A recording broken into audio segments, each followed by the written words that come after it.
In this video, I'm going to show you how to change your WhatsApp number without losing chats. The first thing you want to do is you want to open up WhatsApp and make sure to back up any of your chats. To do this, what you want to do is you want to go to the top right and select on these three bars, then go ahead and select on settings.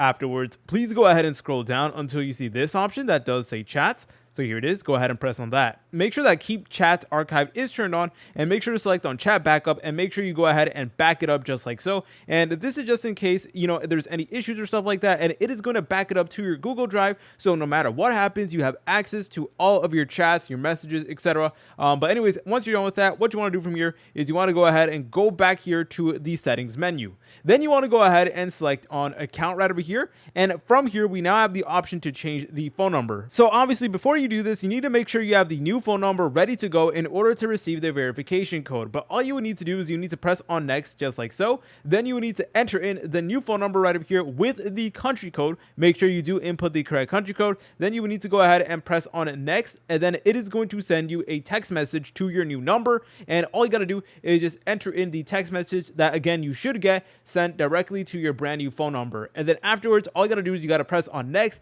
and it is going to get all of your old chats previously. WhatsApp will migrate your account to the new number. Your chats, your groups, media, and settings will all remain intact, and you will stay in all of your group chats. If you guys found this video helpful, make sure to leave a like and subscribe. I'll see you in the next tutorial.